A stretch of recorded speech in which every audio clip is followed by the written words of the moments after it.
अब बिना कोई टाइम वेस्ट किए हम लोग फटाफट से डिस्कस कर लेते हैं हमारा 1.5 days ultimate audit planner. And let me tell you, this is the most practical and flexible plan that you can ever come across. मैंने ये सोच के प्लान बनाया कि आप लोगों को 40 में स्ट्रगल हो रहा था, 50 में स्ट्रगल हो रहा था, ऑडिट 1.5 डेज के लिए प्रिपरेशन नहीं है, लास्ट टाइम ऑडिट बहुत दिन लगा के पड़ी थी, ऑडिट याद नहीं होती, रिटेन नहीं होती, तो कैसे हम लोग मैक्सिमम आउटपुट प्रोड्यूस कर पाए हमारा 1.5 डेज में, ये सोच के हमें इस प्लानर को ड्राफ्ट किया है। तो सबसे पहले मैंने इधर लिख दिया प्रायोरिटी वाइज आपको सबसे पहले कौन से टॉपिक उठाने हैं और इन ऑर्डर ही आपको चलना है। ठीक है, इन ऑर्डर इसलिए चलना है कि कई बार ऐसा होता है कि हमारी स्पीड स्लो है और हम लोग कवर अप ना कर पाए, तो जहां तक भी हमारा कवर अप हो जाए उतना ही हमारी सफिशिएंट प्रिपरेशन है। अगर हमने कोई नॉन इंपॉर्टेंट टॉपिक पहले उठा लिया, कम स्कोरिंग टॉपिक पहले उठा लिया और बाद में इंपॉर्टेंट टॉपिक के लिए टाइम नहीं बचा, तो इसलिए हम लोगों ने प्रायोरिटी लिस्ट बना दी है। यहां पर मैंने टॉपिक्स के नाम लिख दिए हैं, इसके अगेंस्ट मैंने एक्सपेक्टेड मार्क्स लिख दिए हैं, क्योंकि जब आप प्रिपरेशन कर रहे हो तो आपके दिमाग में सबकॉन्शियसली कैलकुलेशन चलेगी कि चलो मेरी इतनी मार्क्स की प्रिपरेशन हो गई, मेरी 10 नंबर की प्रिपरेशन हो गई, मेरी 15 नंबर की प्रिपरेशन हो गई। इसलिए क्या धीरे धीरे हम लोग प्रोसेस में ट्रस्ट करते हैं और हमें कॉन्फिडेंस आता है। उसके बाद मैंने एस्टिमेटेड टाइम लिख दिया कि आपको अंदाजन कितना टाइम लगना चाहिए maximum to cover a topic.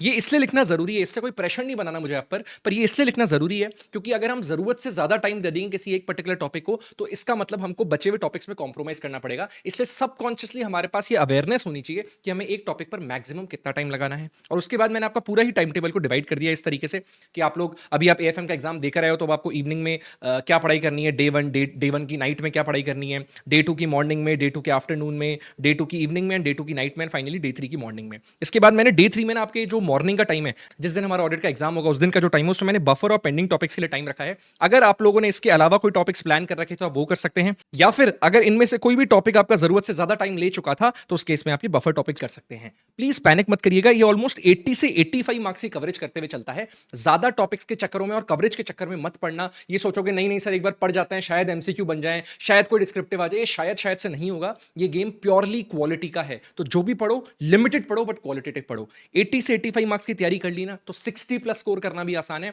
और इसमें से मैं कहता हूं आप 80 मार्क्स की भी तैयारी नहीं कर पाते, आप सिर्फ 70 मार्क्स की भी तैयारी करते हो, तो भी 50 मार्क्स स्कोर करना आसान है। और मैं आपको एक और बात बता देता हूं, कभी भी ऑडिट को लेकर आपको थोड़ी सी भी टेंशन आ रही हो तो एक बात दिमाग में रखना, अगर एफआर एएफएम थोड़ा सा भी ठीक ठाक गया है, थोड़ा सा भी मैनेज हो जाएगा, तो उस केस में अगर आपके एफआर एएफएम का एग्रीगेट 110 नंबर का है और एफआर या एएफएम में से एक सब्जेक्ट में भी आपकी एग्जाम्शन आ गई, तो ऑडिट में आपको सिर्फ 35 मार्क्स चाहिए और 5 नंबर का आपको आईसीआई खुद ग्रेस दे देगा। तो बैक ऑफ द माइंड रखना इस बात को, एंड इस तरीके से हमारी पूरी प्रिपरेशन कर सकते हैं। प्लीज कुछ बातों का ध्यान ध्यान से रखो, हमको एफआर और एएफएम का ट्रॉमा भुलाना पड़ेगा, रिग्रेट भूलना पड़ेगा। हमको प्योरली हमारा सारा फोकस ऑडिट पे डालना है, एकदम ठंडे दिमाग से शांत दिमाग से ऑडिट पढ़ना पड़ेगा। अगर पैनिक में पढ़ोगे तो ऑडिट वैसे भी कुछ नहीं होगा। हमको 50 प्लस का टारगेट तो लेते भी चलना है, 60 प्लस टारगेट करो चाहो तो, 50 प्लस का रियलिस्टिक टारगेट करते हैं जिसमें 40 मार्क्स तो हम कम से कम स्कोर कर ही पाए। और सेल्फ स्टडी करेंगे हम, इन दिनों में हम लोग यूट्यूब नहीं देखेंगे।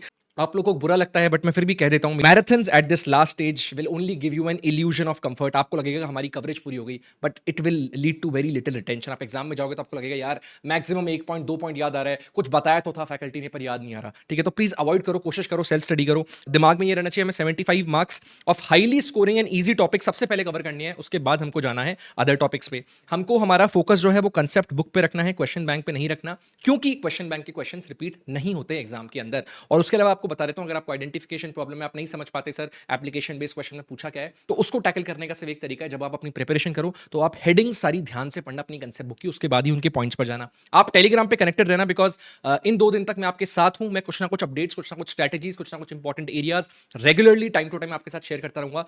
इसके अलावा मैं आपको बता देता हूं, आपको कम से कम 6 घंटे की नींद लेनी है दोनों ही दिन। आज भी आप 6 घंटा सोएंगे, कल भी आप 6 घंटा सोएंगे मिनिमम। अगर आपने ऑडिट को कवर करने के चक्कर में सर 2-2 3-3 घंटे की नींद ली ना, तो वो सारी कवरेज वेस्ट है। मैं बोल रहा हूं लिमिटेड पढ़ो, कम पढ़ो, पर अपनी बॉडी को इतना प्रिपेयर रखना कि हम सब चीज रिटेन कर पाए, सब फ्रेश दिमाग से उसको एग्जीक्यूट कर पाए।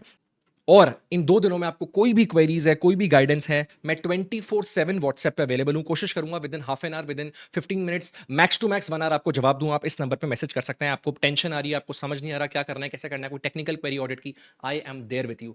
प्लीज कोशिश करना, कॉमेंट से मैनिफेस्ट करें हम लोग, we will definitely clear in this attempt, और हम लोग ऑडिट की तैयारी शुरू करते हैं बिना कोई टाइम वेस्ट की। और टेलीग्राम पे जुड़े रहना, यूट्यूब पे भी 1-2 वीडियोस और आने वाले हैं बहुत ही इंपॉर्टेंट। कोई फैंसी क्लिक बेट वाले वीडियोस नहीं लाऊंगा मैं, इंपॉर्टेंट जो इस टाइम पे आपके लिए जरूरी है वो लेकर आऊंगा। फॉर एग्जाम्पल आपको मैं 15 मिनट रीडिंग टाइम कैसे यूटिलाइज करना है वो बताऊंगा। उसके अलावा मैं आपको कोशिश करूंगा 5 मिनट में पूरा क्रक्स बता दूं सर्टिफाइड कॉपीज की लर्निंग्स का। तो प्लीज यूट्यूब चैनल भी सब्सक्राइब कर लो, फटाफट से आपको पता लग जाएगा। Wishing you all the very best.